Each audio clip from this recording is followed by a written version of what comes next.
Good morning, dear students. Welcome to today's session. In the last class, we have started with the new topic, that is lesson number 4, Maharashtra before the times of Shivaji Maharaj. In that class, we studied that how was the period before, how was Maharashtra, which rulers attacked us, and which rulers were ruling in our Maharashtra state. Also, we saw the nature of settlement. In the nature of settlement, we saw that the Maharashtra state was settled in three forms: village, kasbah, and pargana. We saw in detail that how the people in Maharashtra were settled in village and kasbah. Today we will start with the topic pargana. So third type of nature of settlement. Many villages together made a pargana, but the number of villages was not the same in all parganas.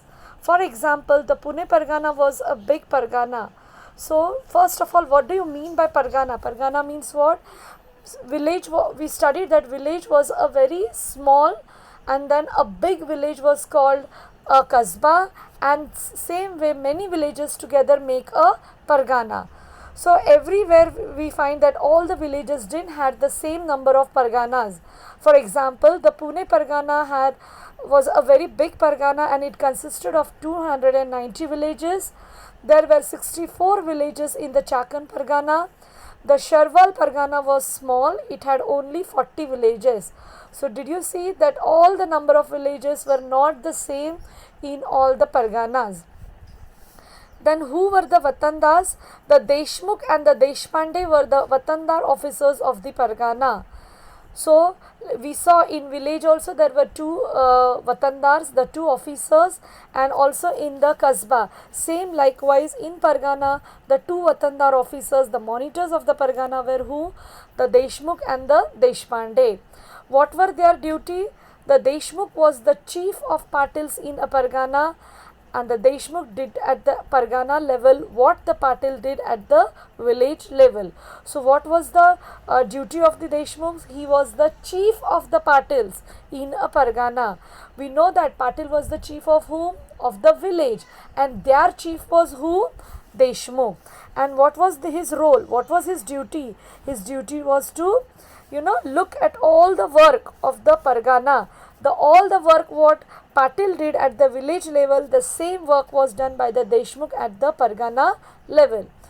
Likewise, the Deshpande was the chief of all the Kulkarnis in the Pargana, and the Deshpande did at the Pargana level the work that Kulkarnis did at the village level.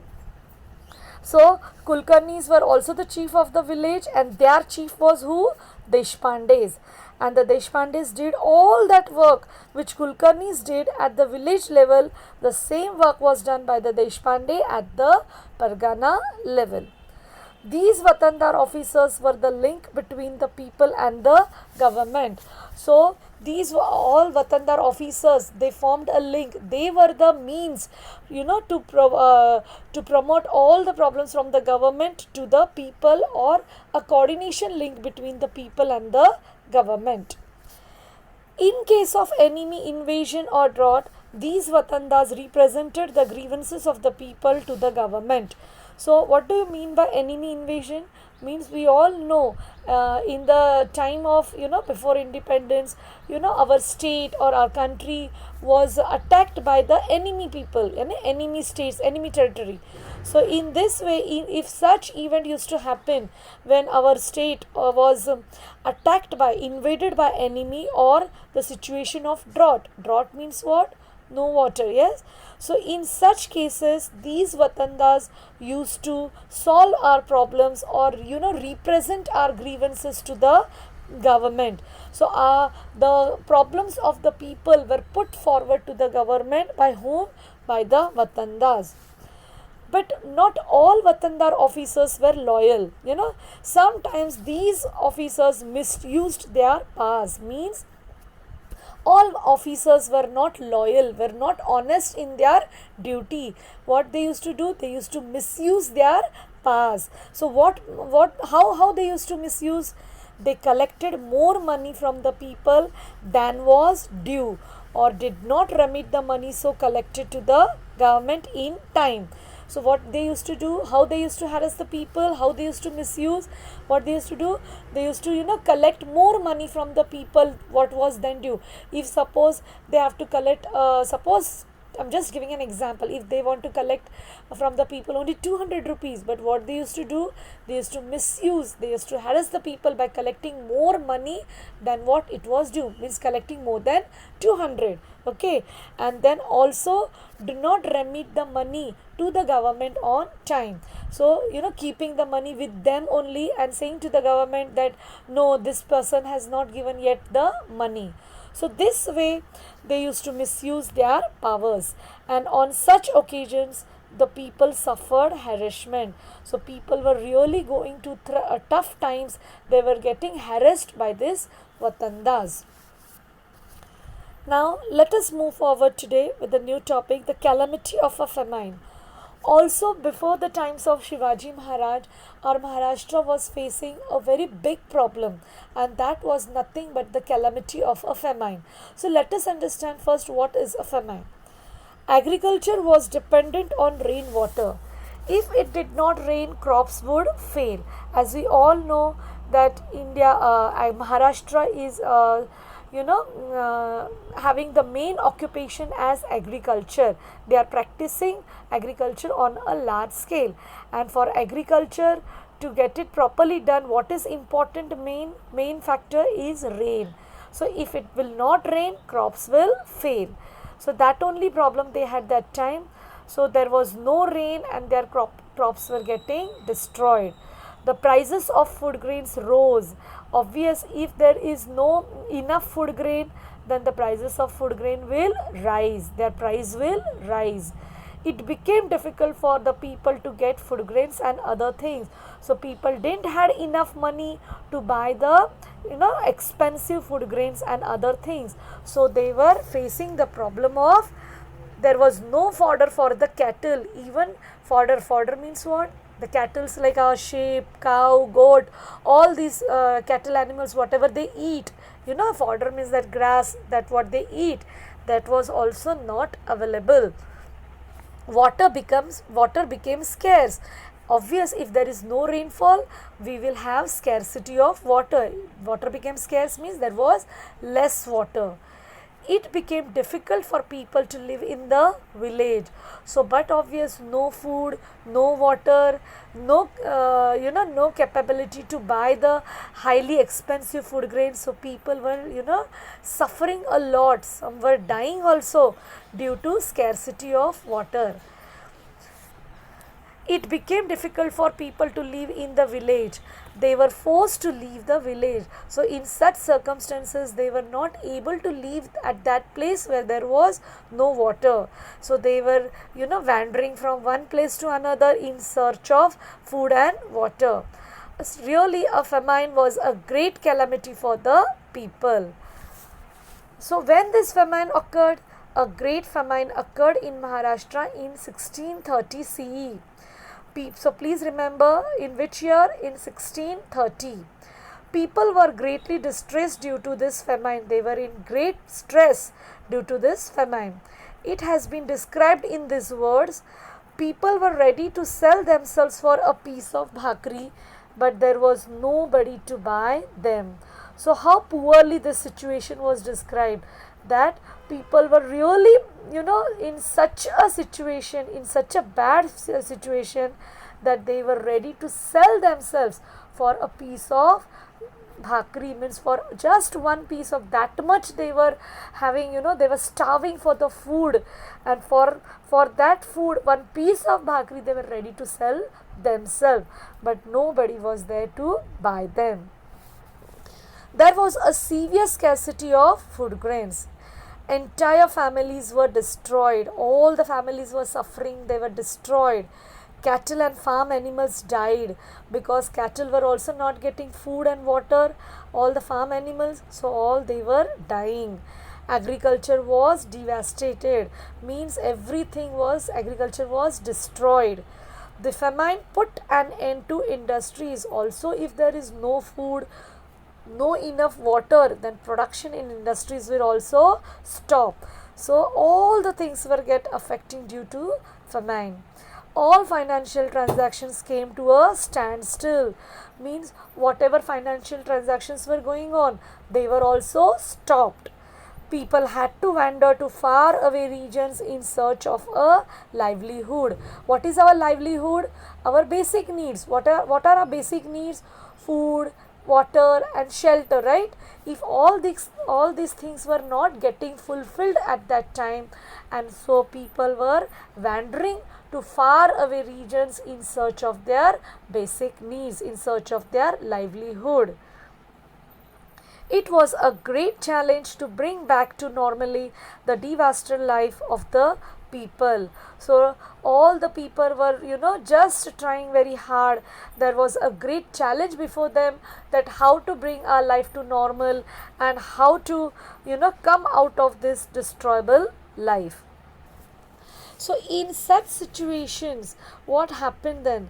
The society was greatly influenced by some. Then they started with the work of the Varkari movement. So, let us see what work was carried on with this. The Varkari movement was established after such a situation, and what happened? Let us see in this Varkari movement. Society was greatly influenced by blind beliefs and rituals.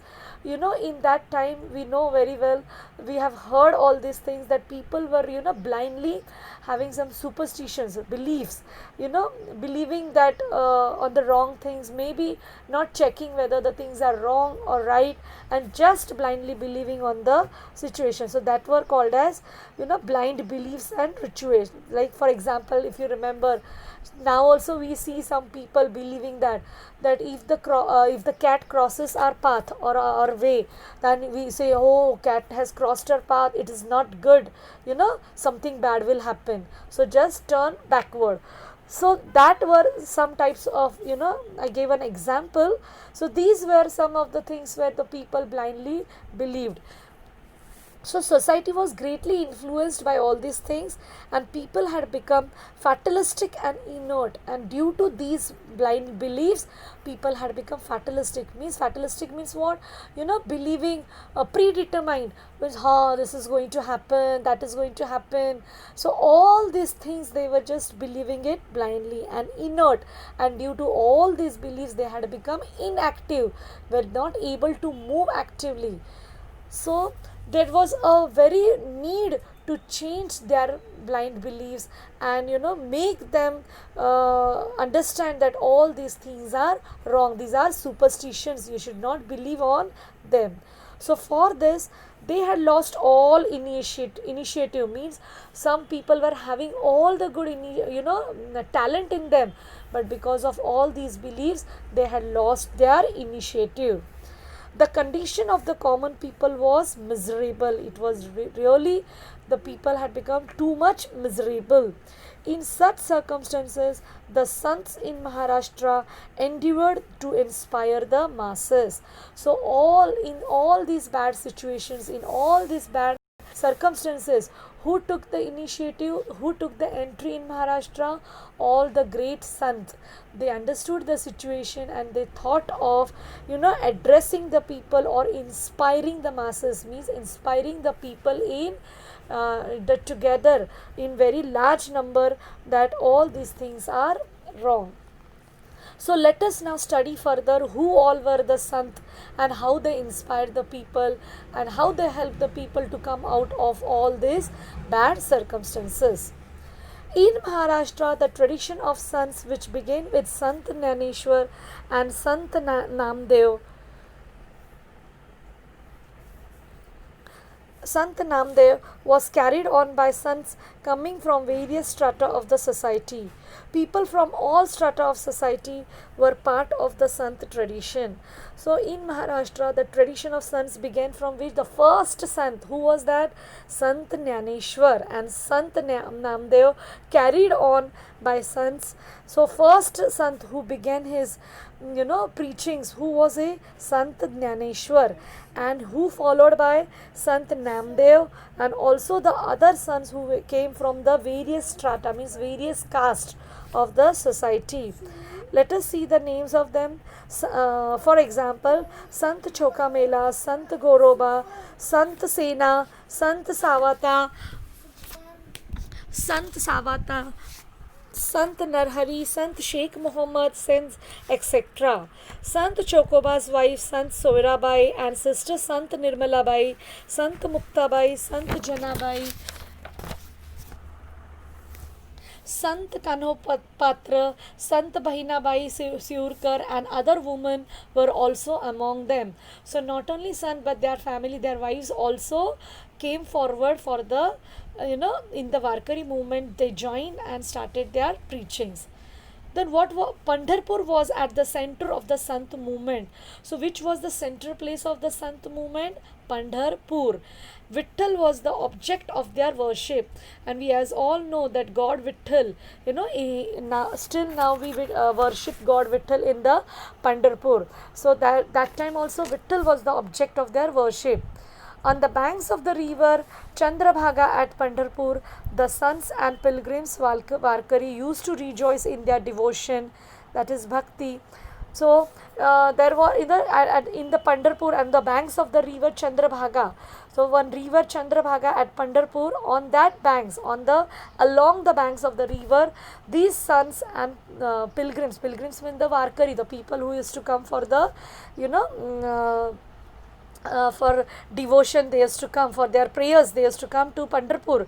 These all people and this sant, they used to rejoice where on the banks of the river Chandrabhaga. Then there equality was propagated through bhajans, kirtans, and unity mills. So when people and sant, they used to rejoice in their devotion, what was spreaded there? There was spreaded the sense of equality.